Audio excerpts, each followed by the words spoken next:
बिस्मिल्लाहिर्रहमानिर्रहीम। आज हम लोग करने वाले हैं 3.7 चैप्टर नंबर 3 का न्यूमेरिकल नंबर 3.7।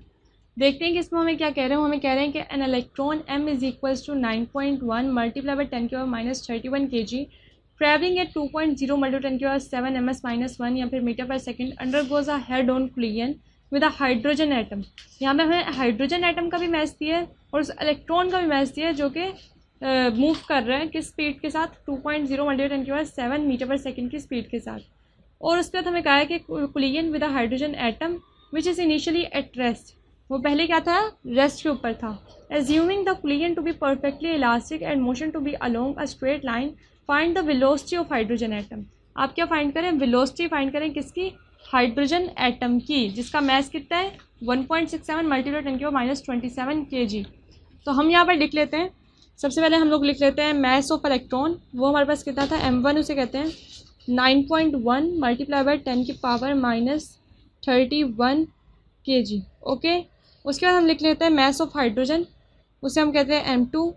वो कितना हमारे पास 1.67 मल्टीप्लाई बाई 10 की पावर माइनस 27 kg। तो उसके बाद अगर हम बात करें तो हम कहते हैं कि इनिशियल वेलोसिटी ऑफ इलेक्ट्रॉन, किस वेलोसिटी से वो मूव कर रहा था इनिशियली, 2 मल्टीप्लाई बाई 10 की पावर 7 ms-1। उसके बाद अगर हम बात करें तो हम कहते हैं कि V2 यानी कि initial velocity of hydrogen atom क्या थी, उन्होंने हमें कहा था और इनिशियली एट रेस्ट, यानी कि उसकी इनिशियल वेलोसिटी कितनी थी, 0 थी। तो हमें क्या फाइंड करनी है, हमें फाइंड करनी है final velocity of hydrogen atom कितनी, मतलब V2 स्लैश हमें फाइंड करनी है। तो हमें क्या फाइंड करनी है, final velocity of hydrogen atom. ठीक है, तो अब V2 स्लैश को जो है हम लोगों ने एक लॉन्ग पढ़ा था, उसके अंदर कुछ इक्वेशंस थी या फॉर्मूलाज थे जिन्हें हम लोगों ने याद किया था। वो क्या था, V2 slash is equals to 2m1 divided by m1 plus m2, ठीक है, V1 into V1 plus m2 minus m1 divided by m1 plus m2 into V2। तो ये हमारे पास आ चुका है। अब हमें क्या करना है, हम लिखेंगे V2 slash is equals to, यहाँ पर वैल्यूज़ को पुट कर देंगे। ठीक है, यहाँ पर m2 है माइनस m1 है, ठीक है, divided by m1 plus m2 है, ठीक है, और इनटू V2 है, और V2 हमारे पास कितना है, 0 है। तो जब हम इसे इससे मल्टीप्लाई कराएंगे तो ये सारा क्या हो जाएगा, 0 हो जाएगा। तो हम यहाँ पर क्या लिख लेते हैं, यहाँ पर हमारे पास 0 आ जाएगा। यहाँ पर इसकी वैल्यूज़ को हम लोग पुट करते हैं, 2 इंटू m1 हमारे पास क्या है, मल्टीप्लाई बाय 9.1 मल्टीप्लाई बाय 10 की पावर माइनस 31 kg, ठीक है, डिवाइडेड बाय m1 हमारे पास कितना है 9.1 मल्टीप्लाई बाय 10 की power minus 31 kg plus 1.67 multiply by 10 की पावर माइनस 27 kg। V1 हमारे पास कितना है 2 मल्टीप्लाई बाय 10 की पावर 7 ms-1, और ये हमारे पास कितनी हो गई थी, 0 हो गई थी। तो यहाँ पे हम लोगों ने सारी इसकी वैल्यूज़ को जो है पुट कर दी है। तो अब हम लोग इसे सॉल्व करते हैं। अब हम लोगों ने क्या करना है, सिंपली इसे सॉल्व करना है। इसे सॉल्व करने के बाद हमारे पास आंसर आ जाएगा 2.18 मल्टीप्लाई बाय 10 की पावर 4 मीटर पर सेकंड। इसे आप आराम से कैलकुलेटर के ऊपर लिखें और ये आपको आंसर दे देगा। ठीक है, तो अब हम लोग नेक्स्ट मूव करते हैं अपने नेक्स्ट न्यूमेरिकल की तरफ। 3.8 हमारे पास, हमारा नेक्स्ट न्यूमेरिकल क्या है, 3.8। हमें देखना है कि वो इसमें हमें क्या कह रहे हैं, वो इसमें हमें क्या कह रहा है। उसने हमें कहा है truck weighing 2500 kg and moving with a velocity of 21 ms-1 collides with a stationary car weighing 1000 kg stationary car weighing 1000 kg। The truck and the car move together after the impact. Calculate their common velocity। हमें क्या calculate करनी है, हमें उनकी common velocity calculate करनी है। तो हमें क्या दिया हुआ है, मैस ऑफ द कार यानी कि m1। Mass of the car हमें कितनी दी है, ओके, तो मैस ऑफ द कार हमें दी है 1000 kg, और मैस ऑफ द ट्रक हम लोगों को दिया है 2500 kg, और initial velocity of the car हमारे पास कितनी है, v1 इज इक्वल्स टू 0। और उसके बाद इनिशियल वेलोसिटी हमारे पास ट्रक की कितनी है, 21 ms-1, 21 मीटर पर सेकेंड। तो इनिशियल वेलोसिटी कार की हमारे पास कितनी है, 0 है, और ट्रक किस स्पीड से मूव कर रहा था हमारे पास, 21 मीटर पर सेकेंड के साथ। उसके बाद वो उसके साथ कोलाइड कर गया। हमें क्या फाइंड करना है, हमें फाइंड करना है उनकी कंबाइंड जो है वेलोसिटी को, या फिर आप कह लें कॉमन वेलोसिटी को। यहाँ पे पहले हम लोग क्या करते हैं, हम लोग इनका फाइनल मैथ निकाल लेते हैं, क्योंकि हमें इनकी क्या करनी है, कॉमन वेलोसिटी फाइंड आउट करनी है। यानी कि capital M is equals to M1 plus M2 is equals to 1000। यहाँ पे हमारे पास ये कितना है 1000 प्लस ये कितना है 20, M2 कितना है 2500, ठीक है। और इसका आंसर हमारे पास क्या आ जाएगा 3500 kg। हमें फाइंड करनी है इनकी कंबाइंड वेलोसिटी, तो वो हम कैसे करेंगे, हम कहेंगे total final momentum is equals to total initial momentum, ठीक है। Total final momentum is equals to total initial momentum. क्या हो जाएगा, टोटल इनिशियल मोमेंटम। अब वो क्या है हमारे पास, टोटल फाइनल मोमेंटम यहाँ पे हम लोग लिख सकते हैं mv, ये भी फाइनल है और ये भी फाइनल है, तो यहाँ पे हमारे पास क्या आ जाएगा टोटल फाइनल मोमेंटम। अब इनिशियल मोमेंटम हमारे पास क्या है m1 v1 plus m2 v2। हम क्या करते हैं, हम यहाँ पर लिख लेते हैं, ये m हमारे पास क्या था, ये हमारे पास था कॉम्बिनेशन, यहाँ पे हम लोगों ने प्लस क्या था मैथ्स 1 और मैथ्स 2 को, और यहाँ पे हमारे पास कैपिटल V था, और यहाँ पे हमारे पास क्या था m1 v1 plus m2 v2। Okay, ये हमारे पास आ गया था। अब अगर हम लोग इसे नेक्स्ट सॉल्व करें तो ये m1 प्लस m2 यहाँ पर हमारे पास इसके नीचे आ जाएगा और डिवाइड हो जाएगा, क्योंकि यहाँ पर क्या हो रहा है मल्टीप्लाई हो रहा है। तो हम लोग इसे नेक्स्ट सॉल्व करते हैं, ठीक है। तो अब हमारे पास ये क्या आ जाएगा, हम लोगों ने क्या बात की कि v ऐसे यहाँ पर रहेगा और m1 इसके नीचे हमारे पास क्या चला जाएगा, यहाँ पर जो m1 प्लस m2 हम लोगों ने लिखा हुआ है इसके नीचे चल जाएगा और डिवाइड हो जाएगा। तो यहाँ पे हमारे पास क्या आ जाएगा m1 v1 plus m2 v2 divided by m1 plus m2। तो हम लोग यहाँ पर इसकी वैल्यू पुट कर देते हैं। हमारे पास m1 कितना है 1000, v1 कितना है 0, m2 कितना है 2500 मल्टीप्लाई बाय v2 हमारे पास कितना था 21। तो हम हमारे पास क्या हो गया, ये m1 प्लस m2 हमारे पास कितना था 3500। तो हमारे पास कॉमन वेलोसिटी कितनी आ जाएगी इसे सॉल्व करने के बाद, वो हमारे पास आ जाएगी 15 ms-1 मीटर पर सेकंड। 15 मीटर पर सेकंड हमारे पास क्या आ जाएगी, उनकी कॉमन वेलोसिटी आ जाएगी। अब हम लोग नेक्स्ट जो है सॉल्व करेंगे 3.9।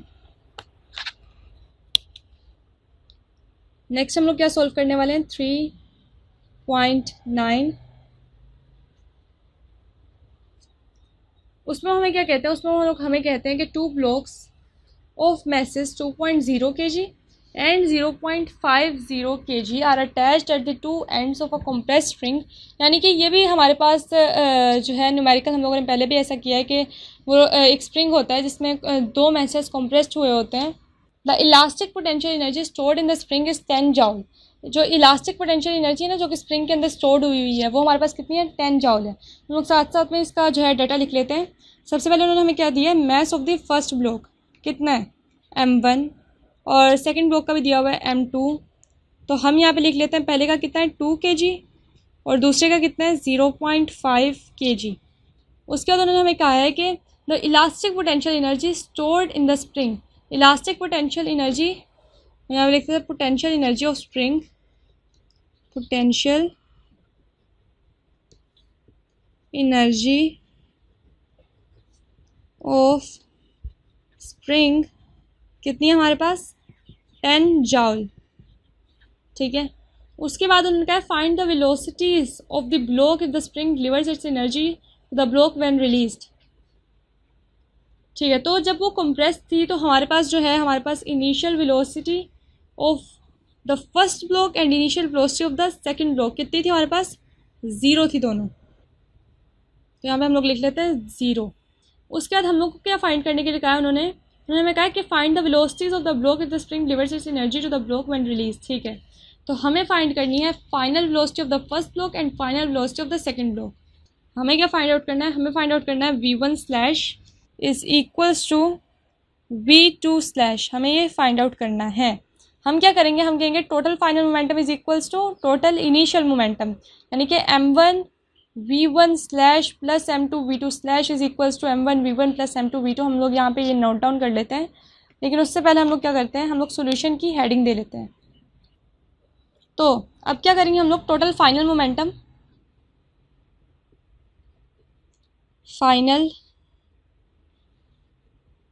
मोमेंटम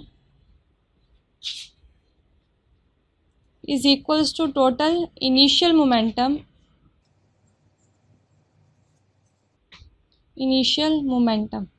ठीक है, तो हमारे पास यहाँ पर हम लोग क्या लिखते हैं, m1v1 slash plus m2v2 slash is equals to m1v1 plus m2v2।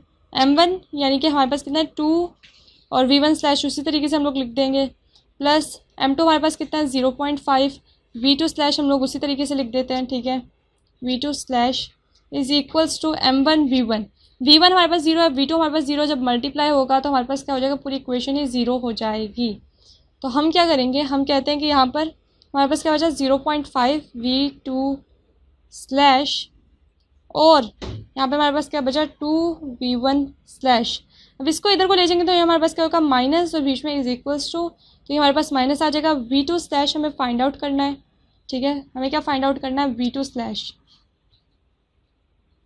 हमें क्या फाइंड आउट करना है, v2 slash is equals to -2 divided by 0.5 v1 slash. ये जो है इससे डिवाइड हो जाएगा, 2 डिवाइड हो जाएगा -0.5 से स्लैश से। तो हमारे पास क्या आंसर आएगा, हमारे पास v2 स्लैश का आंसर आ जाएगा -4 v1 स्लैश, और ये हमारे पास क्या आ गया, v2 स्लैश आ गया। हम अब आगे क्या कहेंगे, हम कहेंगे कि टोटल काइनेटिक एनर्जी, हम कहते हैं कि total kinetic energy of block is equals to elastic potential energy of spring. तो टोटल काइनेटिक एनर्जी अगर हम लोग यहाँ पे फॉर्मूला वगैरह लिख देते हैं तो 1/2 m1 v1 slash square plus 1/2 m2 v2 slash square is equals to, यहाँ पर हम लोग क्या कहेंगे, elastic potential energy of spring कितनी थी 10 जॉल, तो यहाँ पे क्या आ जाएगा 10। तो अब हम लोग अगर इसे सॉल्व करें तो हम क्या कहते हैं m1 v1 slash square plus m2 v2 slash square इसे ऐसे लिख देते हैं, और इन लोगों को यहाँ से इसके साथ सॉल्व करवाते हैं। तो हमारे पास यहाँ पे क्या आंसर आ जाएगा 20, और ये हमारे पास ऐसे आ जाएंगे m1 v1 slash square plus m2 v2 slash square. ठीक है, तो हम लोग इसके अंदर इसकी वैल्यूज़ को पुट कर देते हैं और फिर हमारा काम हो जाएगा। तो हमें वैल्यूज़ किस में पुट करनी है, हमारे पास फॉर्मूला क्या है, m1 v1 slash square plus m2 v2 slash square is equals to 20। यहाँ पे हमारे पास क्या आ जाएगा, हम कहते हैं कि 2v1 स्लैश स्केयर उसी तरीके से प्लस 0.5 ठीक है, multiply by -4 v1 slash square is equals to 20।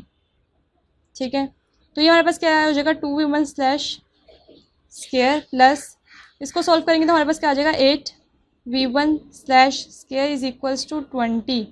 अब इन लोगों को प्लस करें, 8 + 2 यानी कि 10v1 slash square is equals to 20। ठीक है, यानी कि v1 slash square is equals to 20 divide by 2 होगा तो हमारे पास क्या आ जाएगा आंसर 2। तो v1 slash square is equals to, यहाँ पे हमारे पास क्या आ गया 2। मज़ीद इसे करें तो 1.41 ms यानी कि मीटर पर सेकेंड v1 स्लैश आ गया हमारे पास। अब v2 स्लैश हमारे पास कितना था, अब -4 मल्टीप्लाई बाय, और -4 जो हमारे पास ऊपर v2 स्लैश की वैल्यू आई थी वो हम लोगों ने पुट की है, -4 से मल्टीप्लाई करवा दिया v1 स्लैश से, वो हमारे पास कितना है, v1 स्लैश के हमारे पास कितना है 1.41 ms -1। तो v2 स्लैश हमारे पास कितना हो जाएगा -5.64 मीटर पर सेकेंड। तो हमने v2 स्लैश भी फाइंड कर लिया, और इससे पहले हम लोगों ने यहाँ पर v2 स्लैश की वैल्यू निकाली थी। अब हम लोगों ने क्या कहा है, हम लोग कहते हैं कि negative shows the opposite direction of motion, यानी कि जो मोशन है वो ओपोजिट डायरेक्शन में, और इसी चीज़ को ये जो है दिखा रहा है हमें कि जो है हमारे पास ओपोजिट मोशन कहाँ पे, ओपोजिट डायरेक्शन में। उम्मीद है कि आज की न्यूमेरिकल भी आपको समझ आए होंगे। मिलते हैं अगली वीडियो में, तब तक के लिए अल्लाह हाफ़िज़।